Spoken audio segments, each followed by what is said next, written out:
Hello student, आज हम लोग पढ़ेंगे प्रक्षेप गति प्रोजेक्टेड मोशन। हम लोगों ने पीछे पढ़ा है जब कोई पिंड किसी ऐसे त्वरण के अंतर्गत गति करता है जिसकी दिशा सदैव पिंड के प्रारंभिक वेग की दिशा में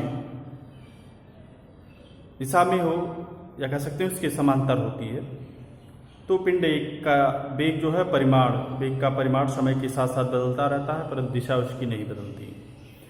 उस स्थिति में पिंड एक ऋज रेखा पर गति करता है और ऐसी गति को हम कहते हैं ऋजुरेखीय गति। उदाहरण के लिए, जैसे किसी गेंद को यदि हम ऊर्ध्वाधर ऊपर की ओर फेंकें या ऊपर से नीचे गिराएं ऊर्ध्वाधरता, तो वह गुरुत्वीय त्वरण के अधीन गति करती है और उसकी गति ऋजुरेखीय गति कहलाती है। परंतु जब कोई पिंड ऐसे त्वरण के अधीन गति करता है जिसकी दिशा उसके वेग के समांतर ना हो, तो इस स्थिति में पिंड एक वक्र पथ पर गति करता है। यदि उसके प्रारंभिक वेग के समांतर नहीं रहता है तो पिंड एक वक्र पथ पर गति करता है और जिसमें समय के साथ साथ वेग का परिमाण और दिशा दोनों बदलता रहता है। तो पिंड वक्र पथ पर गति करता है और ऐसी गति को हम कहते हैं समतल गति कहते हैं। समतल गति का ही सबसे अच्छा उदाहरण है प्रक्षेप गति, प्रोजेक्टाइल मोशन। प्रोजेक्टाइल मोशन या प्रक्षेप गति किसे कहते हैं? जब किसी पिंड को एक प्रारंभिक वेग से ऊर्ध्वाधर दिशा से भिन्न किसी दिशा में फेंका जाता है तो वह गुरुत्वीय त्वरण के अधीन जो है ऊर्ध्वाधर तल में एक वक्र पथ पर गति करता है और इस गति को हम प्रक्षेप गति कहते हैं तथा उसके पथ को प्रक्षेप पथ कहते हैं। ध्यान दें, जब किसी पिंड को प्रारंभिक वेग से ऊर्ध्वाधर दिशा से भिन्न किसी दिशा में फेंका जाता है तो वह पिंड गुरुत्वीय त्वरण के अंतर्गत ऊर्ध्वाधर तल में एक वक्र पथ पर गति करता है तथा उस गति को हम प्रक्षेप गति कहते हैं तथा उसके पथ को प्रक्षेप पथ कहते हैं।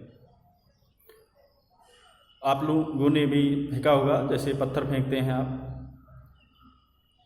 तो तालाब में पत्थर फेंकते हैं या इस तरह से ऊर्ध्वाधर दिशा में छत पर खड़े हो जाएं, ऊर्ध्वाधर दिशा में आप एक पत्थर फेंकें, तो ये सब गतियाँ आपने देखी होगी। या क्रिकेट खेलते हैं, बल्ले से गेंद जब टकराती है तो वह प्रक्षेप पथ पर गति करती है, तोप से गोला छूटता है तो वह भी प्रक्षेप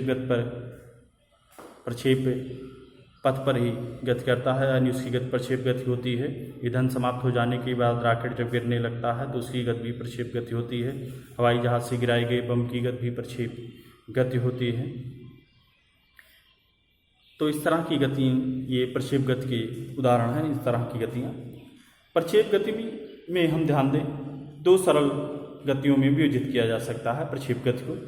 एक क्षैतिज गति तथा दूसरी ऊर्ध्व गति। ये दोनों गतियाँ एक दूसरे से पूर्ण रूप से स्वतंत्र होती हैं। आइए देख लेते हैं कैसे। सपोज कर लें एक गेंद फेंकी गई ऊर्ध्वाधर दिशा में ऐसे, तो यहाँ फेंकी, उस पर त्वरण कार्य करेगा नीचे की, इसका प्रारंभिक वेग कह सकते हैं v1। इस पर त्वरण कार्य करेगा नीचे तो धीरे धीरे त्वरण की दिशा में इसका वेग बदलेगा और दिशा भी बदलेगी, तो धीरे धीरे एक वक्र पथ पर गति करता हुआ कहाँ गिर जाएगा? पृथ्वी पर। सपोज कर लें कुछ समय पश्चात यहाँ पहुँच गए, यहाँ इसका वेग हो गया इस दिशा में हो जाएगा, वेग हो गया v2 और त्वरण भी इधर ही कार्य करेगा g, सेम त्वरण कार्य करेगा। अब आइए देख लेते हैं कि अंतर लिख लेते हैं। तो पहला वेग है ये v1, दूसरा वेग देखिए तो कुछ ऐसे मिलेगा, ऐसे ही है ना, ये v2। अंतर लेने के लिए पहले के हेड से दूसरे के हेड को मिलाएंगे, ये मिल गया डेल्टा v। तो इस तरह से देखने से पता चल रहा है कि डेल्टा v की जो दिशा है, यानी वेग में जो परिवर्तन हो रहा है वह किस दिशा में हो रहा है? त्वरण की दिशा में हो रहा है। ठीक, यानी गेंद को यदि छत से गिराएं तो हमेशा वेग में परिवर्तन जो होगा या ऊर्ध्वाधर दिशा में फेंकें, वह वेग में जो भी परिवर्तन होगा वह हमेशा त्वरण की ही दिशा में होगा। ठीक, तो अब देखें तो कौन सा घटक प्रभावित होगा? सिर्फ वेग का। ये दो घटकों में इसको विभाजित कर लेते हैं तो सिर्फ वेग का ऊर्ध्व घटक ही प्रभावित होगा, क्षैतिज घटक में कोई परिवर्तन नहीं होगा। इस तरह से कह सकते हैं। इसका कहने के तात्पर्य यदि है, यदि हम एक गेंद को छत से नीचे गिराएं तथा ठीक उसी समय एक गेंद को ऊर्ध्वाधर दिशा में फेंकें तो दोनों गति पृथ्वी पर एक साथ पहुँचेंगी, परंतु स्थान दोनों के अलग अलग होंगे। अलग अलग स्थानों पर एक ही टाइम में पहुँचेंगे, क्योंकि दोनों पर एक ही त्वरण कार्य करेगा। ठीक, कौन सा त्वरण? गुरुत्वीय त्वरण, जिसकी दिशा क्या होगी? ऊर्ध्वाधरता नीचे की ओर होगी। आइए देखते हैं प्रक्षेप का पथ, पाथ ऑफ प्रोजेक्टाइल।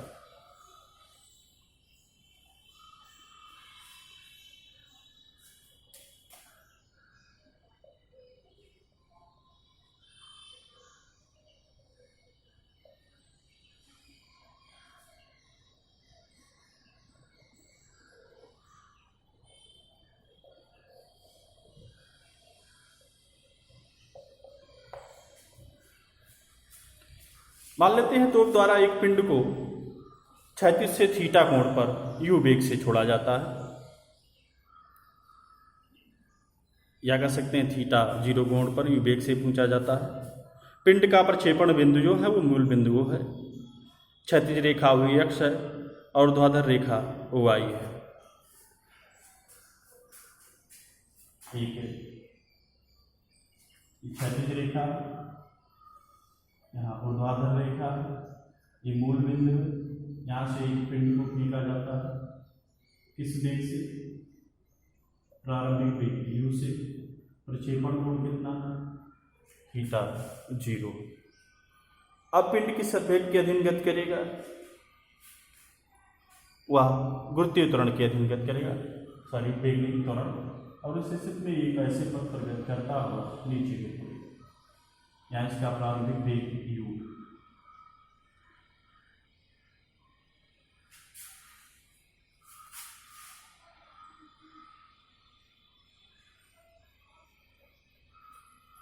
अब इस u को हम दो घटकों में वियोजित कर सकते हैं। एक क्षैतिज घटक और दूसरा ऊर्ध्व घटक।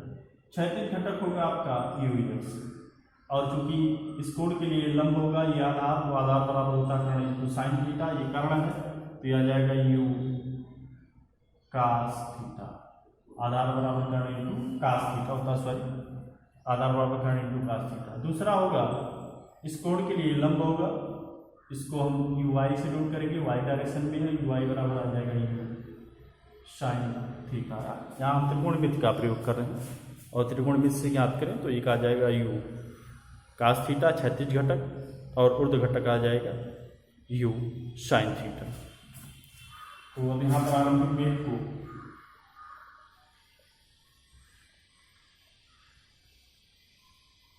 क्षैतिज तथा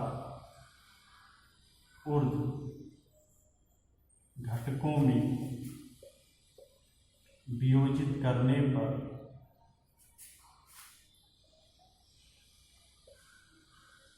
क्षैतिज घटक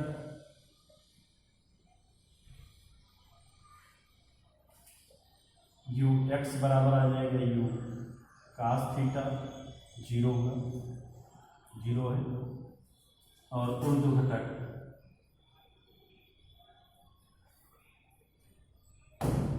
तथा ऊर्ध्व घटक ये होगा u y, आ जाएगा u साइन थीटा 0। अब चूंकि पिंड गुरुत्वीय त्वरण g के अधीन गति कर रहा है जो कि अचर है, तो पिंड ऊर्ध्वाधर दिशा में नीचे की ओर आएगा और पिंड का क्षैतिज वेग जो ux है इस पर कोई त्वरण कार्य नहीं करेगा, तो उस स्थिति में इसके वेग में कोई प्रभाव परिवर्तन नहीं होगा। यानी संपूर्ण गति के दौरान जो क्षैतिज वेग होगा वह परिवर्तित रहेगा, सिर्फ ऊर्ध्व घटक जो है उसी में परिवर्तन होगा।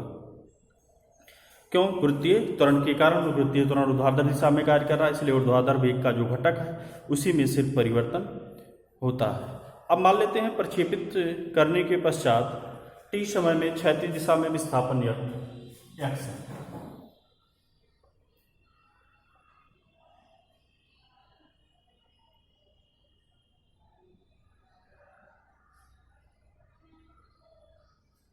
t समय में क्षैतिज दिशा में विस्थापन। सपोज कर लें x है तो x बराबर हो जाएगा वेग गुणे समय। वेग कितना है ux, समय कितना t, ux का मान u cos theta into T, ये मिल गया x।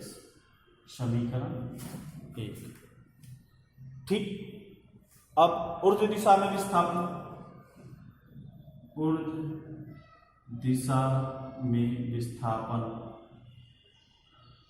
के लिए, चूंकि इस दिशा में त्वरण कार्य कर रहा है तो समीकरण यूज करेंगे हम। कौन सा समीकरण यूज करेंगे? समीकरण यूज करेंगे h बराबर ut plus half G T square से। सपोज कर लेते हैं कि जो क्षैतिज दिशा में विस्थापन हो रहा है वो y हो रहा है, u प्रारंभिक वेग u y होगा, u y का मान u साइन थीटा रखेंगे, u sine theta 0 into T plus half G T square. इस समीकरण नंबर डालें 1 और ये समीकरण नंबर 2। अब 1 से t का मान 2 में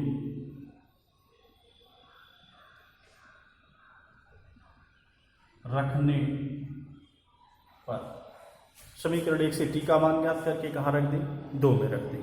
तो अब यदि यहाँ से t का मान ज्ञात करते हैं तो t बराबर आ जाएगा x अपान u cos थीटा 0 रख दें, तो y बराबर u sine theta 0 into x अपान u cos theta 0 plus half G T square है तो इसका वर्ग हो जाएगा, यानी x अपान cos थीटा 0 इसका हो जाएगा होल स्क्वायर।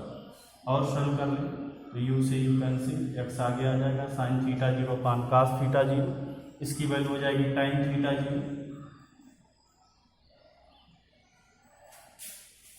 ठीक, प्लस हाँ एक चीज़ और ध्यान दें, यहाँ जो चिन्ह होगा वो माइनस होगा। क्यों? क्योंकि पिंड ऊपर जा रहा है और त्वरण नीचे कार्य कर रहा है, इसलिए यहाँ भी ऋण चिन्ह रहेगा। तो x इक्वल tan थीटा 0, ध्यान दें क्यों रहेगा? क्योंकि पिंड ऊपर जा रहा है और त्वरण नीचे कार्य कर रहा है, इसलिए यहाँ पॉजिटिव चिन्ह का उपयोग ना करके हम नेगेटिव चिन्ह का उपयोग करेंगे।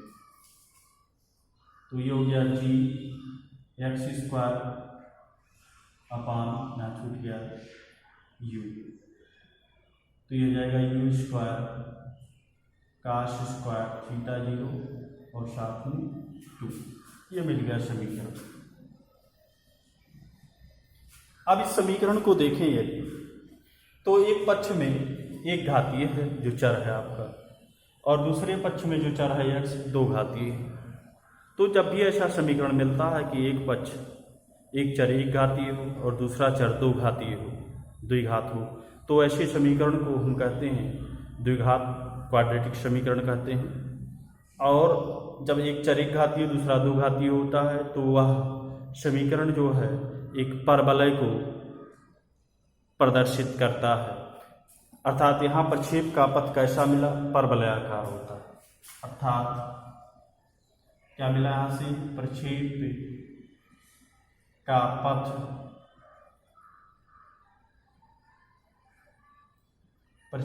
का पथ परवलयाकार होता है, यानी पैराबोलिक होता है। परवलयाकार ऐसे को कह सकते हैं, पैराबोलिक होता है। तो इस तरह से मिल गया आपको कि प्रक्षेप का पथ परवलयाकार होता है।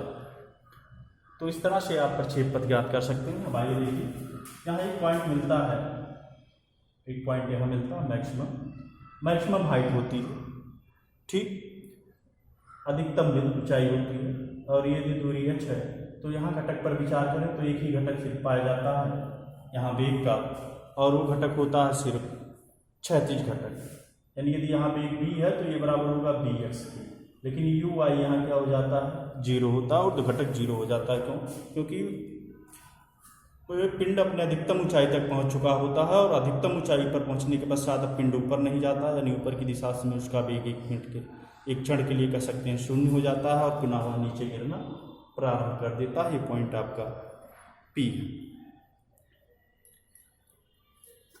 अब फिर ये आएगा जब यहाँ पहुंचेगा ओ डैश पर, तो ओ डैश पर जिस वेग से पिंड ऊपर गया था उसी वेग से नीचे आता है। उसके पहले एक पॉइंट यहाँ पर विचार कर लें, तो यहाँ बी दो घटकों में इसका वेग सपोज करने इधर है, ठीक बी, तो इसको दो घटकों में विभाजित कर सकते हैं। एक घटक इधर होगा आपका बी एक्स और इधर एक घटक होगा बी वाई। ये कोण आप सपोज कर सकते हैं यहाँ थीटा। जब पिंड यहाँ गिरेगा तो जिस वेग से फेंका गया था उसी वेग से वापस आता है, उसमें कोई परिवर्तन नहीं होता है। यहाँ भी वेग इसका यू ही होगा। यहाँ भी इसको दो घटकों में विभाजित कर सकते हैं, एक इधर जो कि यू एक्स होगा, एक इधर जो कि यू वाई होगा, और ये कोण भी वही रहेगा थीटा 0 के। तो इस तरह से प्रक्षेप के प्रत्येक बिंदु पर आप जो है आसानी से जो है वेग को ऊर्ध्व घटक और क्षैतिज घटकों में विभाजित कर सकते हैं और उनके मान आसानी से ज्ञात कर सकते हैं।